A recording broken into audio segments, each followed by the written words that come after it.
Imagine you're a 28-year-old software engineer in San Francisco. You're raking in six figures, enjoying free sushi lunches, sipping coconut water on beanbags, and your only real stress is which flavor of La Croix to grab from the fridge or... So here's the plot twist nobody saw coming. In the land of avocado toast, $5 coffee, and standing desks, American tech workers are quitting their dream jobs. And they're not just quietly updating their LinkedIn profiles, they're leaving in droves, dramatically, sometimes even with memes. Welcome to the Great Resignation, where even six-figure software engineers are saying, yeah, I think I'd rather herd goats in Montana. But why? Why are so many talented, well-paid people ditching the free kombucha and unlimited PTO? Let's break it down with numbers, because tech people love numbers, right? Burnout is not just a buzzword anymore. Imagine working from your kitchen table surrounded by 3 empty coffee mugs, a dying plant, and 57 Slack messages blinking like strobe lights. That's been the reality for a lot of tech workers since 2020. What started as work from home in pajamas turned into never log off, ever. People were working more hours than ever, weekends blurred into weekdays, meetings stacked like Tetris blocks, and all the while managers were like, hey, quick call, quick, sure, like a kidney stone is quick. Burnout became a lifestyle, and people started asking the big questions. Is this it?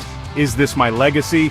Writing API documentation and crying during sprint planning? Turns out, no, that's not it. The pandemic made people reflect.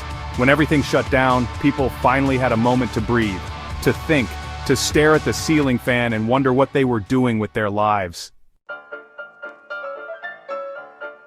Tech workers, usually caught in the grind, began realizing they weren't happy. They didn't feel fulfilled. They had money, sure, but were they actually living? Suddenly quitting didn't feel like failure. It felt like freedom. Toxic work cultures got exposed.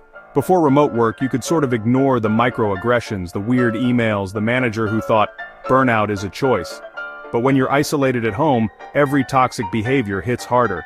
Passive-aggressive comments in Slack, cameras always on. The pressure to look productive even when your soul is evaporating. People weren't just quitting jobs, they were quitting bad bosses, micromanagement, hustle culture, emotional damage.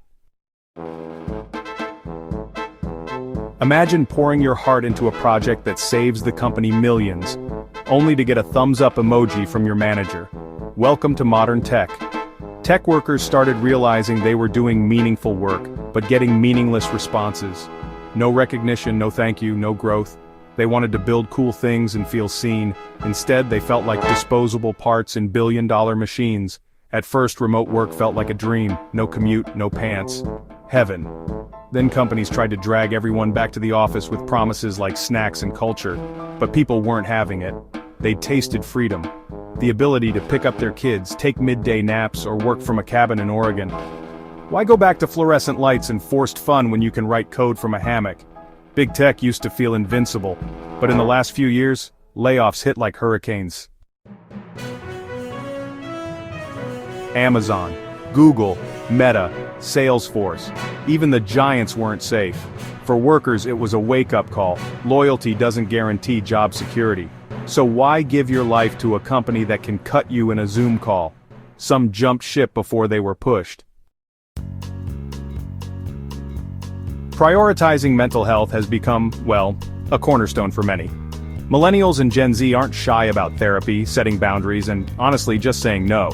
Tech workers started choosing peace of mind over promotions, stability over stock options, and sanity over Slack.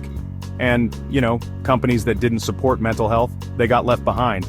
Turns out, techies are a pretty creative bunch. Many had passions they never had time for. Music, game development, writing sci-fi novels. The pandemic gave them not just the time, but also the courage to chase those dreams. Some launched startups, others opened bakeries, and one guy even opened a goat yoga farm. Respect. San Francisco rent $3,500 a month for a studio and, a view of your neighbor's wall. Tech workers began to question if the money was really worth it. So, many packed up and moved to cheaper cities or even countries, working remotely and living better on less. I mean, why work 80 hours a week in Silicon Valley when you can live comfortably in Austin or Lisbon? and still do great work? There's also been a generational shift in work values. Different generations are rethinking what it means to work, to live, and to balance the two. For many underrepresented groups, tech is still, unfortunately, a boys' club. Lip service just wasn't cutting it anymore. Workers wanted real change, equity, leadership opportunities, and most importantly, safety. And when companies failed to deliver, people walked away. Some found better jobs, others started their own inclusive ventures, creating the kind of workplaces they always dreamed of. And let's not forget corporate bureaucracy, red tape, endless meetings, and outdated processes. These things can kill innovation faster than you'd think. It's a problem that, honestly, tech still struggles to solve. Nothing kills a great idea like 5 meetings and 17 approvals. Many tech workers, especially creatives and innovators, got tired of the red tape. Startups, solo ventures, and small teams offered the freedom to build without constant roadblocks. Gig work and flexibility became, well, pretty attractive. AI is changing the game, fast. Some workers feared their jobs were at risk, others saw opportunity and jumped early. Reskilling, shifting roles, or launching AI-based tools, the smart ones didn't wait to be replaced, they adapted. So, what now? The Great Resignation isn't just a fad, it's a shift. People are rethinking what work means, what success looks like, what they deserve. And they're not looking back. So next time someone quits big tech to become a hiking guide in Utah or a Minecraft streamer, don't ask why not.